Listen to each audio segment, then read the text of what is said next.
Juin 1940. 350 000 soldats britanniques et français fuient les plages de Dunkerque. La domination de Hitler sur l'Europe est totale.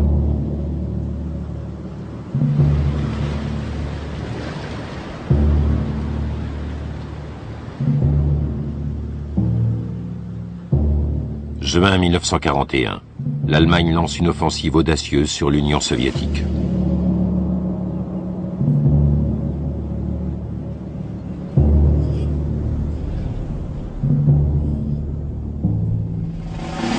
Décembre 1941. Suite à l'attaque des Japonais sur Pearl Harbor, les États-Unis entrent en guerre.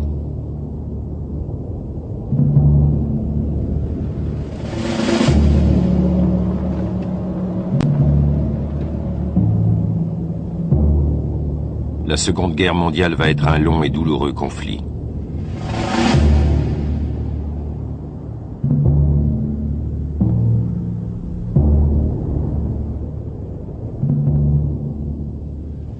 Les Alliés savent que s'ils veulent remporter la victoire, il leur faudra retourner sur les plages de France pour affronter Hitler.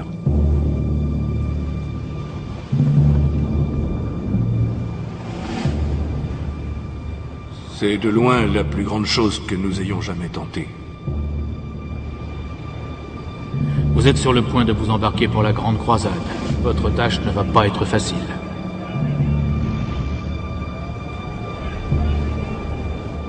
Je ne suis pas Froussard, mais j'avais peur. J'étais mort de peur.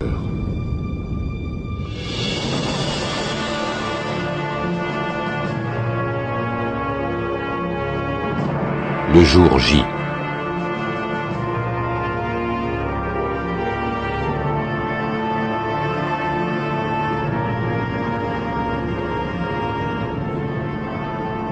Deux ans après la débâcle de Dunkerque, l'Angleterre continue à se battre.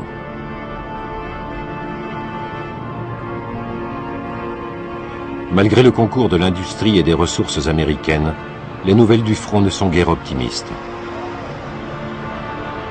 La chute de Singapour en février et la reddition de Tobrouk en juin 1942 signent les jours les plus sombres de la Seconde Guerre mondiale.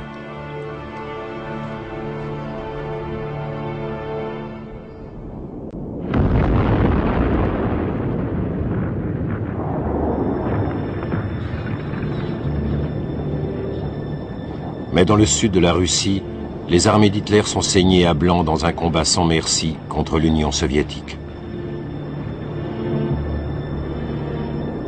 Vers la fin 1942, l'avance allemande sur le front de l'Est se ralentit. Journal d'un officier d'infanterie.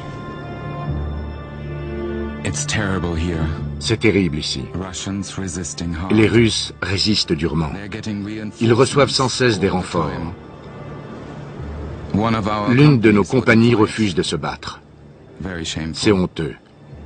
Nous sommes tous sur les nerfs.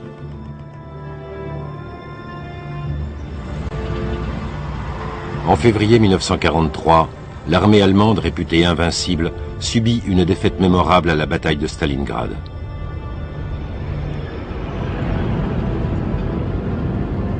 Le moral des Alliés remonte.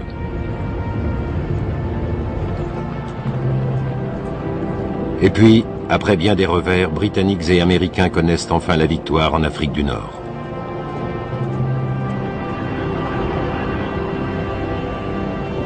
Le général Alexander écrit un télégramme au Premier ministre Winston Churchill. Sir, il est de mon devoir de vous informer que la campagne de Tunisie est terminée.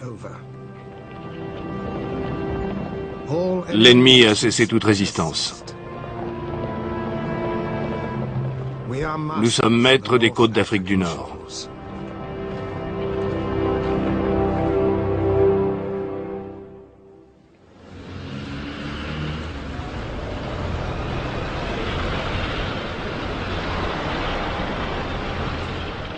En Angleterre, un nouvel espoir galvanise la nation. Voici une étude d'opinion menée par le Bureau d'analyse de la population. Le tableau général reflète un immense optimisme quant au développement futur de la guerre. Une écrasante majorité de la population s'attend à une issue heureuse du conflit. Margaret Compton, femme au foyer. L'appel en faveur de l'ouverture d'un second front en Europe ne fait que croître. Il y a des meetings à ce propos à Trafalgar Square et des discours dans tout le pays. Il faut se battre à l'ouest, ouvrir un deuxième front, c'est le moment. Mais le gouvernement ne laisse rien paraître de ses plans.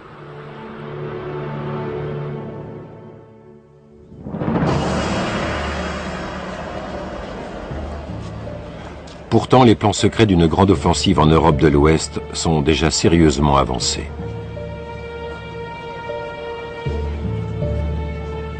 Durant toute l'année 1943, les dirigeants alliés se rencontrent dans une série de conférences pour tracer les chemins de la victoire.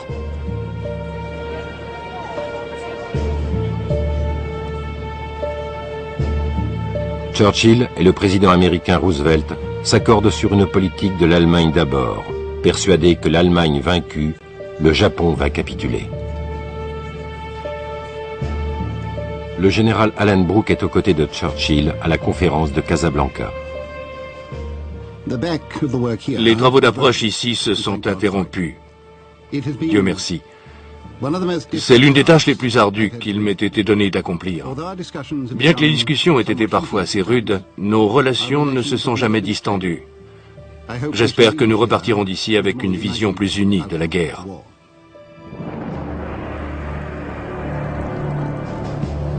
Au cours de cette conférence, les Anglais réussissent à persuader les États-Unis, jusque-là réticents, de débuter l'offensive en Europe par un débarquement en Sicile, avant de s'attaquer à la France occupée.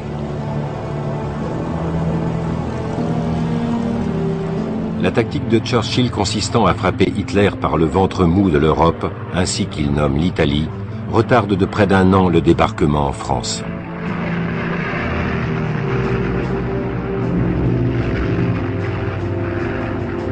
Mais cela permet de gagner un temps précieux pour préparer les hommes et le matériel.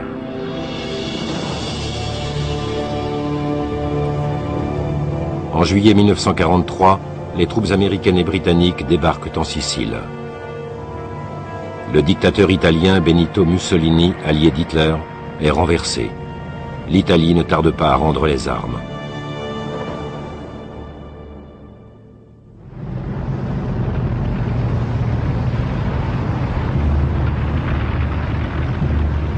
Churchill et Roosevelt peuvent désormais se consacrer aux préparatifs d'un débarquement massif en France dans un an. Rapport des chefs d'état-major alliés, conférence de Québec, août 1943. Cette opération va constituer le plus gros effort terrestre et aérien américano-britannique contre les forces de l'Axe en Europe. Dès qu'un fort contingent allié aura pris pied en France, nous lancerons les opérations sur le cœur de l'Allemagne de façon à anéantir sa puissance militaire.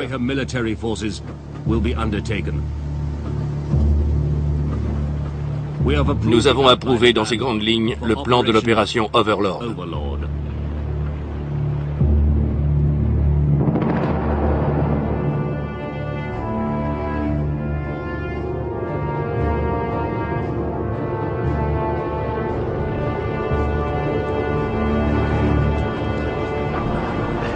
Pendant qu'on élabore les plans d'une invasion de l'Europe, les forces aériennes américaines et britanniques se livrent jour et nuit à des raids de bombardement intensifs sur l'Allemagne.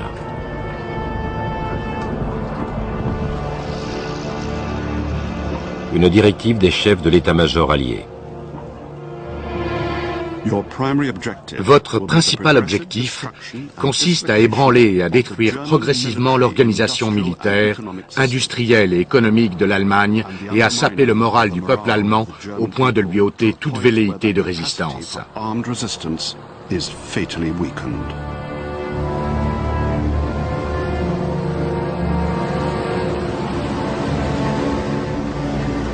Len Hadland, engagé dans les bombardements de nuit de la Royal Air Force. J'ai vu mon nom inscrit sur les ordres de service et j'ai encore une fois ressenti cette terrible anxiété qui nous tient dès qu'on sait qu'on va reprendre le ciel. Avec la perspective de ne pas revenir.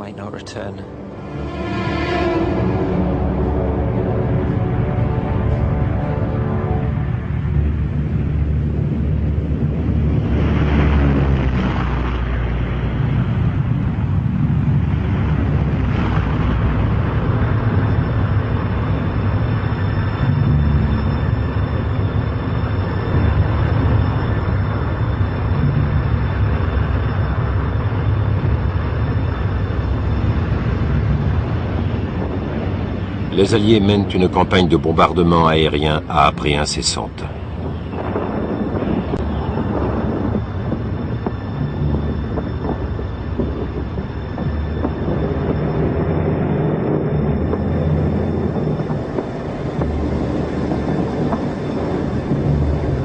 Certains Anglais, au souvenir des souffrances endurées sous le Blitz, éprouvent de la compassion pour les civils allemands. Mais c'est loin d'être le cas de tous. Deux déclarations anonymes pour l'enquête d'opinion publique. Ils n'y ont pas réfléchi à deux fois quand ils nous ont bombardés. À la guerre comme en amour, tous les coups sont permis. Je me sens très mal à l'aise quand je pense à ce que les pauvres femmes et enfants de ces salopards doivent endurer. J'ose espérer que c'est vrai ce qu'on dit et que tous les enfants ont été évacués.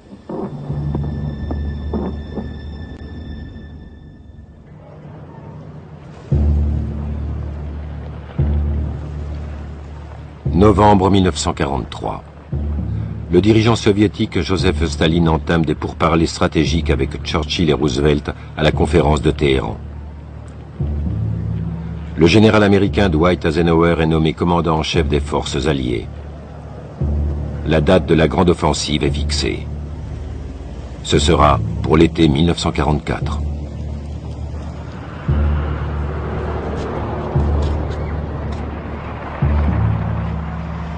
La Grande-Bretagne se transforme en un vaste camp militaire et se prépare à l'opération Overlord. Des soldats alliés affluent de Pologne, de France, du Canada et des États-Unis. Et la longue attente commence.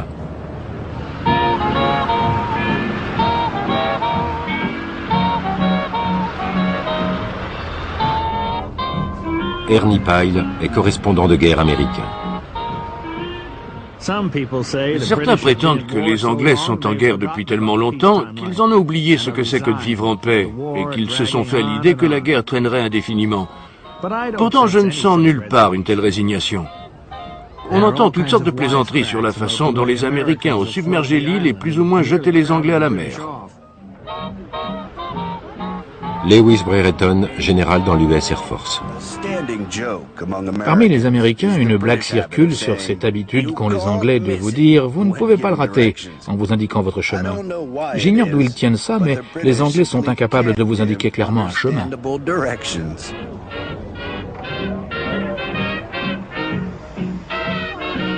La présence de cet énorme contingent étranger ne fait pas l'unanimité. Écoutons Tom Stewart. Cet endroit est truffé d'Américains et de Canadiens. Et j'ai été témoin de scènes.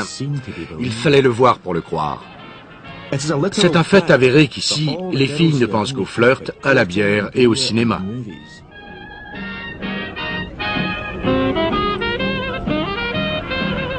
Maureen Bolster dans une lettre à son ami engagé dans la Royal Air Force. Ils ont des manières épouvantables. Ils ont passé leur temps à critiquer l'Angleterre. Le patriotisme en moi se hérissait. Comment ces Yankees osent-ils venir ici et dénigrer mon pays?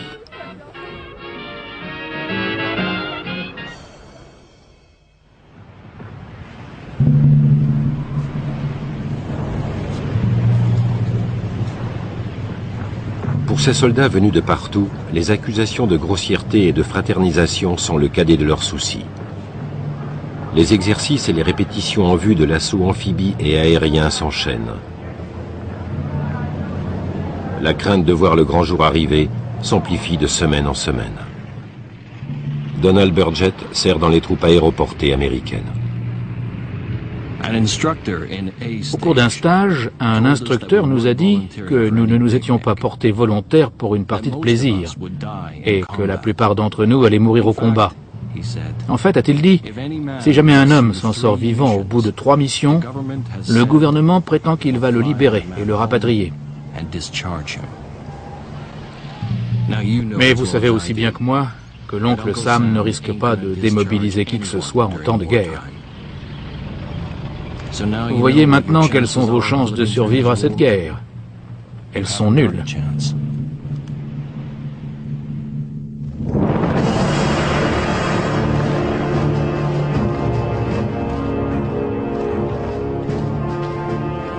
Dans la France occupée, les soldats allemands jouissent des privilèges du vainqueur depuis près de 4 ans.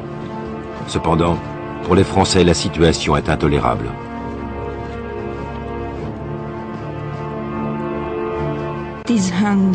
Ces boches en vert de gris sont partout. Ces couleurs me rendent malade. Pas moyen d'éviter les Allemands. Ils vous piétinent et vous bousculent, ces conquérants, assassins de nos proches, de nos amis et de nos frères. On ne réalise la valeur de la liberté que quand on l'a perdue.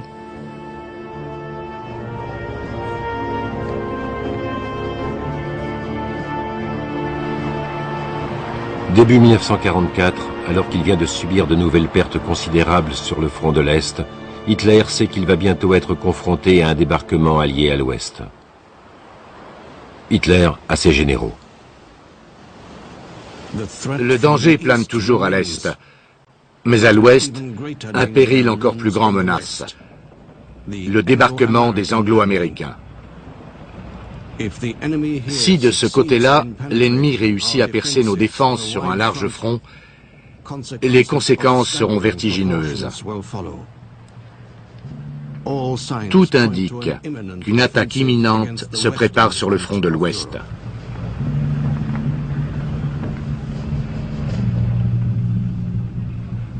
Hitler confie au maréchal Erwin Rommel la responsabilité des défenses de l'Atlantique. Des officiers supérieurs allemands entreprennent une inspection de détail.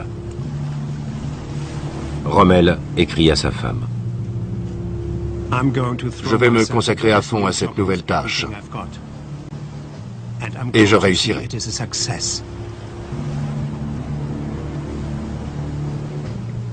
Notre atout, ce sont les plages. C'est là que l'ennemi est toujours le plus vulnérable. Le général Montgomery est nommé commandant en chef des forces terrestres alliées pour l'invasion. Il connaît bien le génie tactique de Rommel pour l'avoir expérimenté au cours de la campagne d'Afrique du Nord.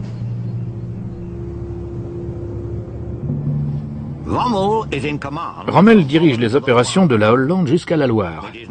Il est clair désormais qu'il a l'intention de nous vaincre sur les plages. Depuis qu'il a pris les opérations en main, la donne a changé. Nous devrons nous ruer à terre et progresser à grands pas avant qu'il ne fasse monter ses renforts.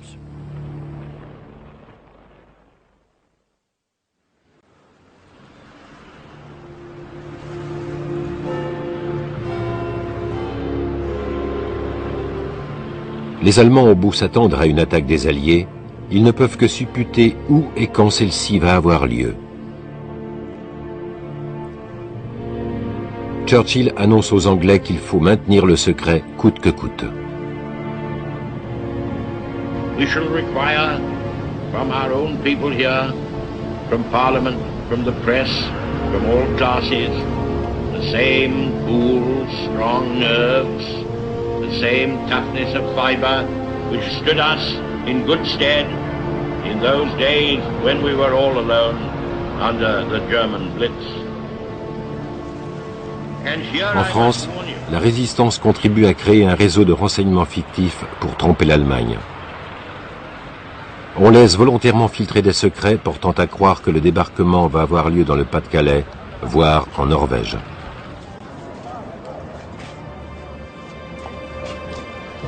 Le service français de la BBC devient un lien de communication vital entre les deux rives de la Manche. Des instructions très importantes vous seront communiquées en temps utile sur ces ondes. Mais il ne sera pas toujours possible de vous délivrer ces instructions dans un moment convenu à l'avance. Vous devez donc prendre l'habitude de rester à l'écoute. Louis Lenné et Maquisard, membres de la résistance française en juin 1944. Nous avions une vieille radio qui nous tenait informés de la situation. Nous avons entendu le célèbre vers du poème de Paul Verlaine, « Les sanglots longs des violons de l'automne », nous indiquant qu'une attaque de grande envergure allait être déclenchée dans les prochains jours.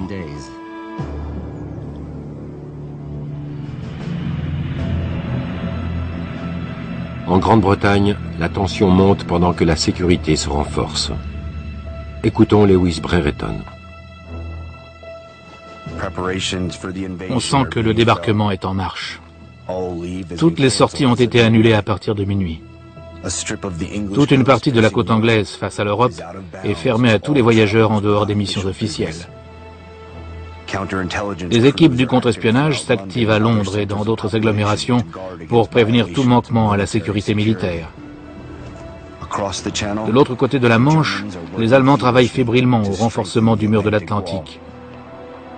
Chacun sait que le débarquement va arriver, mais bien peu savent quand.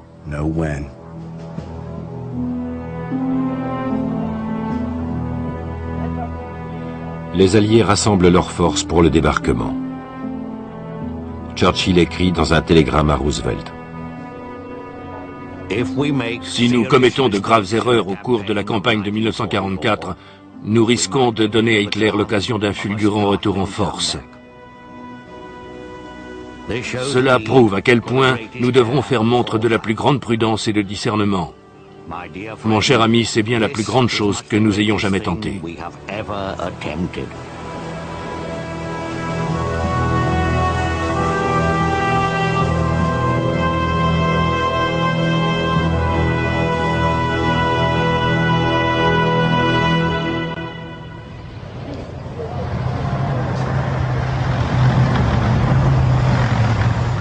Hello BBC, this is Godfrey Talbot reporting from Rome. Allied troops have occupied Rome, which was the fascist capital. And are these people here delighted?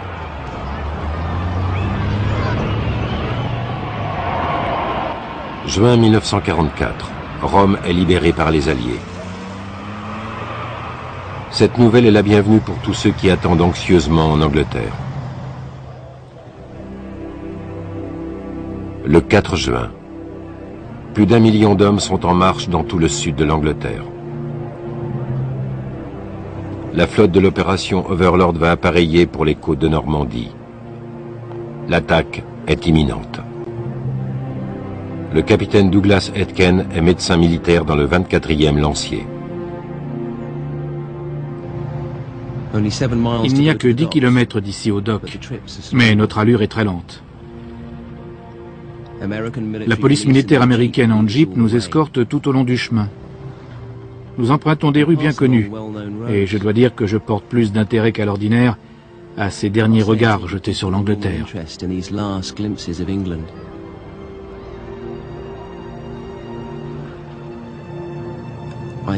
Je me prends parfois de folles pensées que je pourrais ne pas revenir, ou bien être parti pour un sacré bout de temps.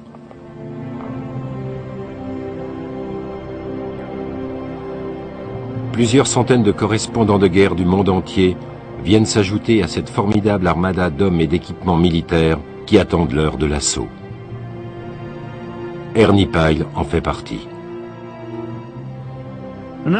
Aucun d'entre nous ne savait ni où ni quand le débarquement devait avoir lieu. Certaines têtes brûlées essayaient de tirer toutes sortes de ficelles pour être aux premières loges au moment du débarquement. D'autres plus sensés gardaient le silence et laissaient les événements suivre leur cours. Capitaine Smith, commando numéro 4. On échangeait beaucoup plus d'adieux entre amis que ce qui se fait d'habitude. Je n'ai jamais aimé mon pays aussi sincèrement qu'à ce moment-là.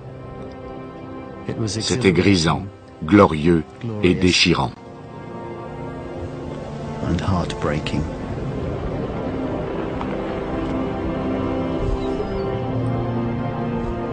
Le capitaine Alistair Bannerman. Le pont est bourré à craquer d'engins, de jeeps, de camions de transport de troupes, d'armes et de blindés. Je n'ai plus beaucoup de temps. Je sais que je ne suis pas un héros. Je prie pour avoir du courage.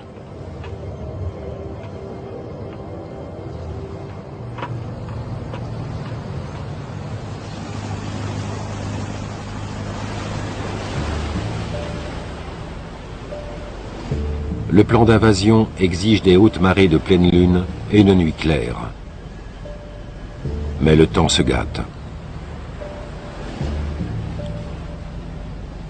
Eisenhower repousse de 24 heures le départ des troupes des côtes anglaises. Un délai supplémentaire exclurait toute possibilité d'invasion pendant un mois. Le jour J pour le débarquement est donc fixé au 6 juin. Pour les troupes d'assaut alors entassées dans plus de 2000 navires, ce délai ajoute à la tension.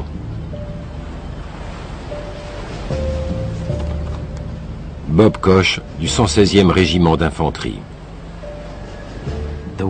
La météo semblait tellement déplorable que nous nous demandions si toute l'affaire n'allait pas être annulée. Nous faisions des parties de cartes, nous nous détendions autant que possible, nous pensions à nos familles et nous prions. Quelques-uns disaient qu'il n'y arriverait jamais. Je ne suis pas un froussard, mais j'avais peur.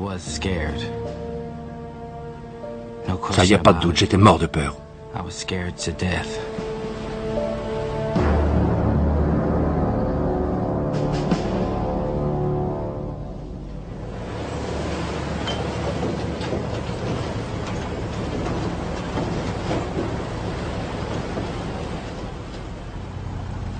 « 5 juin, jour J-1.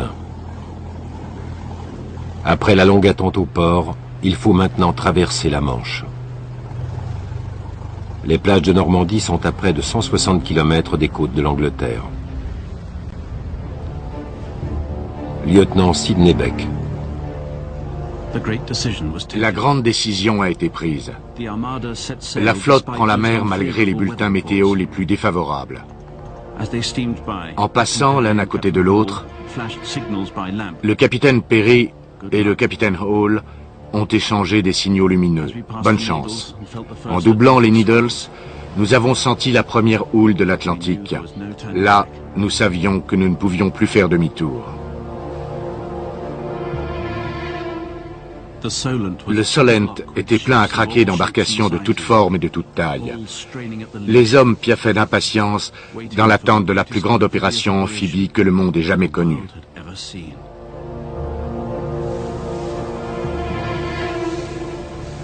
Le matelot de 2e classe Bill Cutler est à bord du Larks, bâtiment de Sa Majesté. Quelle tâche nous attend? Combien de pertes allons-nous subir? Et ils y vont tous en pleine connaissance de cause. Nous ne faillirons pas.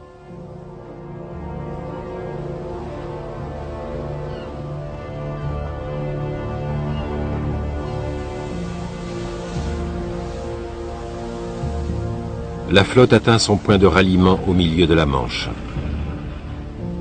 Devant l'état de la mer, Hitler est convaincu qu'une attaque est tout à fait improbable. De faux renseignements ont laissé filtrer que le débarquement aurait lieu n'importe où, sauf sur les côtes de Normandie, n'importe quand, mais pas le 6 juin. Rommel est parti fêter l'anniversaire de sa femme en Allemagne.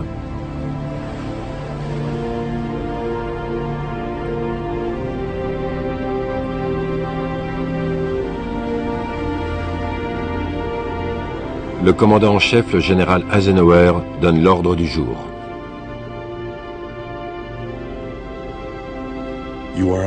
Vous êtes sur le point de vous embarquer pour la grande croisade, vers laquelle ont tendu tous nos efforts pendant de longs mois.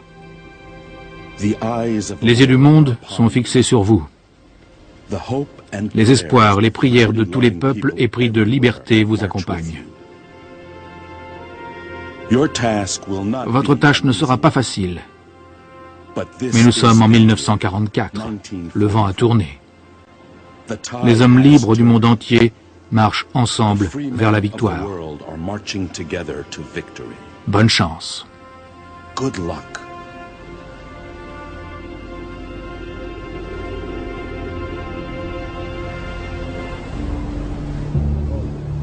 À la faveur de l'obscurité, plus de 2000 embarcations alliées font route vers les côtes françaises. Les troupes aéroportées britanniques et américaines s'apprêtent à décoller pour la France. George Alex est le soldat de seconde classe dans la 82e division aéroportée. J'étais de plus en plus nerveux. J'avais l'estomac noué. On nous avait dit que la côte française était entièrement minée, que les champs avaient été inondés pour empêcher nos planeurs de se poser. Nous ne savions pas ce qui nous attendait. Alors, nous nous attendions au pire.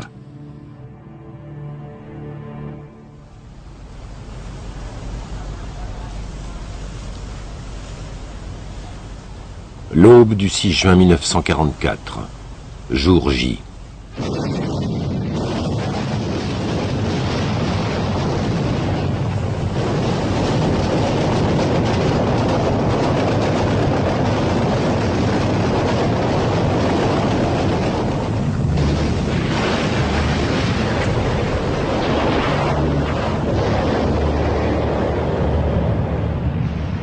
Une attaque aérienne alliée de grande envergure est lancée sur le nord de la France.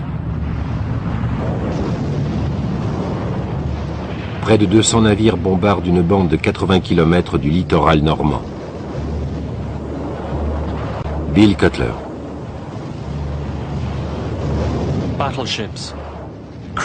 Cuirassés, croiseurs, destroyers, pilonnent les plages ennemies. Mon Dieu, je ne vois pas comment un être vivant pourrait résister à une dérouillée aussi monstrueuse. Le lieutenant Cyrus Edlett est à bord du Bayfield, de l'US Navy. On aurait dit 1000 feux d'artifice tirés en même temps. Le fracas des explosions était effrayant.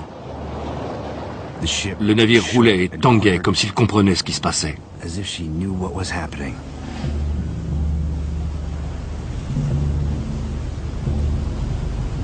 Les troupes américaines sont chargées de l'attaque des plages portant les noms de code de Utah Beach et Omaha Beach. Le caporal Gil Murdoch se dirige sur Omaha. Les transporteurs ont coupé les machines. Nous avons escaladé le bastingage pour rejoindre les barges de débarquement. Quelques gars avaient le mal de mer. Certains se disputaient pour des petites choses sans importance. D'autres, comme moi, se tenaient simplement debout, pensifs et tremblants. Le sergent Levers du Canadian Scottish Regiment à l'approche de Juno Beach. Les balles de mitrailleuse commencent à pleuvoir. Les gars se tiennent la tête courbée. C'est parti. La rampe est abaissée.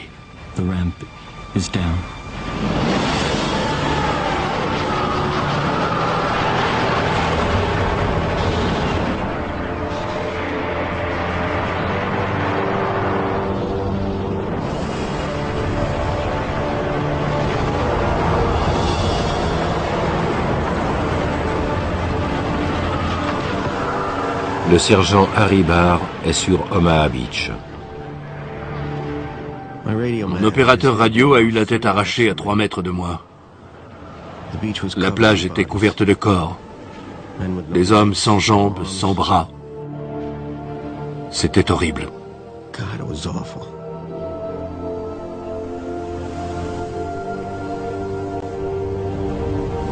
Lieutenant Alex Sudborough, commando numéro 45 des Royal Marines, sursaut. Je ne pouvais pas m'empêcher de remarquer l'odeur douce et écœurante et le nombre de corps en treillis entourés d'une tache rosâtre qui flottait tranquillement avec la marée.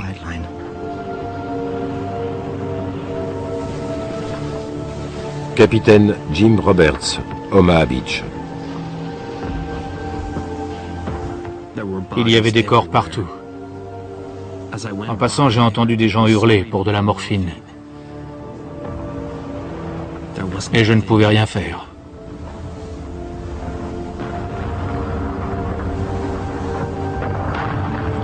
Le lieutenant John Pelly de la Royal Navy est à bord de l'Eglinton. Il observe le retour des barges de débarquement après la première vague d'assaut.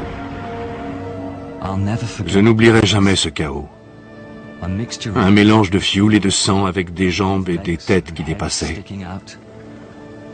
Ils nous ont accostés. Nous avons hissé les blessés à bord et les avons installés sur le pont dans d'affreuses souffrances.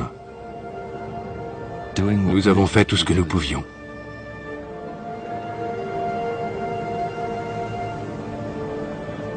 Charlie Martin, Canadien. Nous nous étions tous engagés en 1940. Nous nous étions entraînés ensemble, avions vécu ensemble. Nous avions passé toutes nos journées ensemble au cours des 4 dernières années. D'amis, nous étions devenus frères. Tout ça pour perdre plus de la moitié d'entre nous.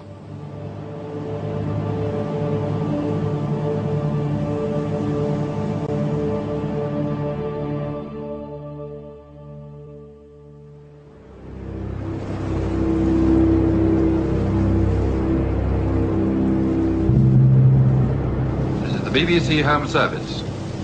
D-Day has come. Under the command of General Eisenhower, Allied naval forces, supported by strong air forces, began landing Allied armies this morning on the northern coast of France.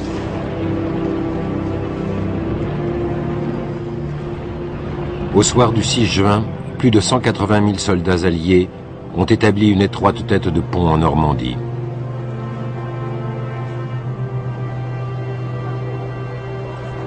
Par endroits, ils ont réussi à pénétrer jusqu'à 8 km à l'intérieur des terres. Bien que l'offensive aéroportée ait rencontré toutes sortes de difficultés, la plupart des unités ont fait la jonction avec les troupes terrestres.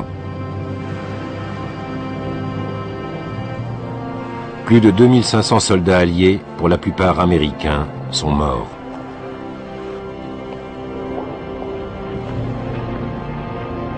Parmi les défenseurs allemands, le bilan est encore plus lourd. Des milliers de civils français ont péri sous les bombardements aériens.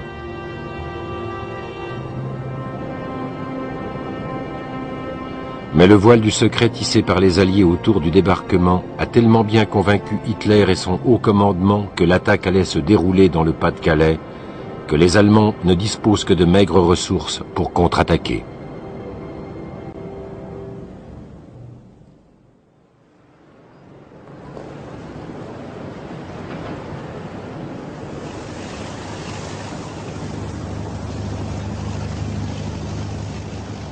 Une semaine après le débarquement, le maréchal Hallenbroek arrive en Normandie. Le tableau était indescriptible. Partout, c'était recouvert de bateaux de toutes sortes et de toutes tailles. On avait l'impression d'une activité incessante. C'était un moment merveilleux pour me retrouver en France, près de 4 ans après en avoir été chassé.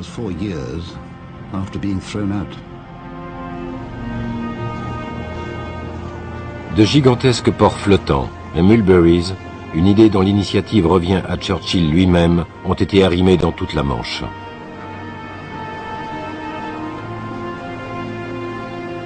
Ces ports constituent le point de transbordement vital pour 10 000 tonnes de matériel par jour.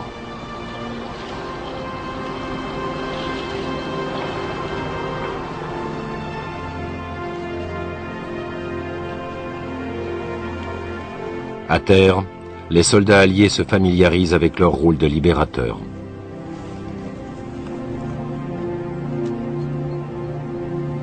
Robert Capa, photographe de guerre. On nous a donné un petit livret expliquant comment s'adresser aux autochtones. Bonjour monsieur, nous sommes les amis américains. Ça, c'est quand on s'adresse à un homme.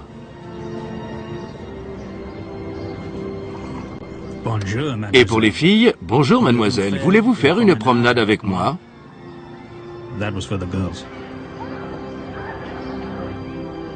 Le premier signifie « Monsieur, ne me tuez pas ». Et le second veut tout dire.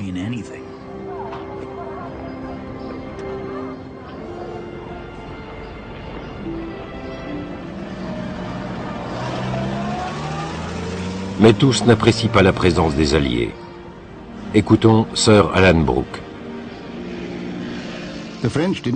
Les Français n'avaient pas l'air si heureux que ça de nous voir arriver avec nos armées victorieuses pour libérer la France. Jusque-là, ils n'avaient pas eu trop à se plaindre de leur sort. Nous apportions la guerre et la désolation dans leur pays. Richard Greenwood, du régiment royal de blindés. J'ai vu quelques habitants du pays pendant notre marche d'aujourd'hui à travers les champs et les villages. Je n'ai pas senti un grand enthousiasme chez eux. Peut-être qu'ils acceptent mal notre présence. Je peux les comprendre. Leurs charmants paysages d'autrefois sont devenus des champs de bataille.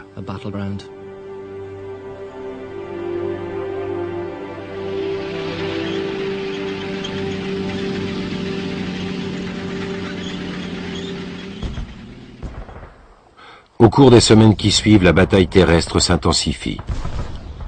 L'armée allemande tente à maintes reprises de violentes contre-attaques.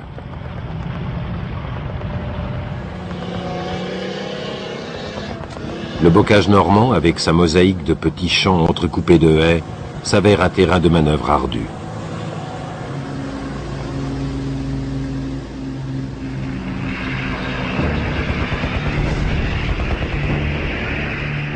Cependant, la puissance aérienne écrasante des Alliés joue un rôle déterminant dans la bataille. Le maréchal von Kluge relève Rommel en juillet. Il écrit à Hitler. Devant la maîtrise totale de l'espace aérien par l'ennemi, nous n'avons aucune chance de trouver une stratégie à même d'en contrebalancer les effets destructeurs, sinon nous retirer.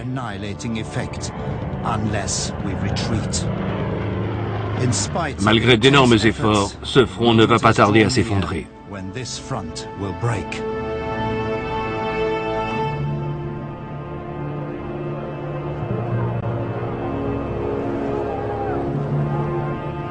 Les Allemands commencent à perdre confiance. Parmi les prisonniers, beaucoup sont jeunes et inexpérimentés. Certains sont originaires des pays de l'Est et ont été contraints de se battre pour la cause d'Hitler. Le général Gunther Blumentritt, chef d'état-major du commandant en chef des armées occidentales.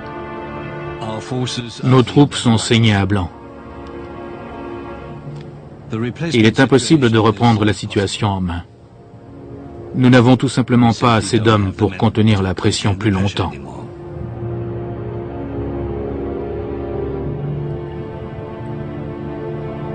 À la fin du mois de juillet, les Alliés réussissent une percée. Saint-Lô et Caen sont prises. Mais ces victoires coûtent cher.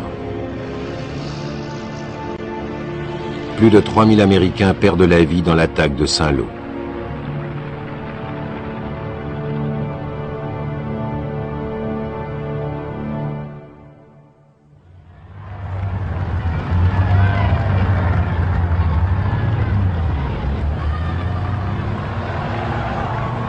Le 26 août, les troupes alliées fêtent la libération de Paris.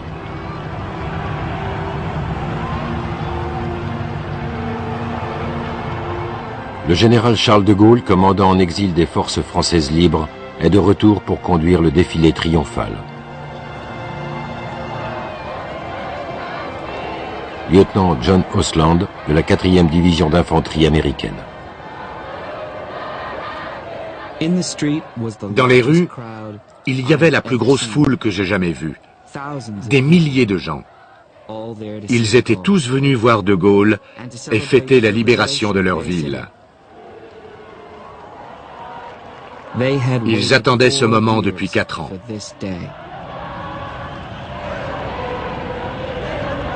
Elisabeth de Miribel sert dans les forces françaises libres. Ça dépassait tout ce que nous aurions pu imaginer. Cette atmosphère de joie bruyante était irrésistible. L'excitation était enivrante. Les souffrances et la mort avaient été oubliées.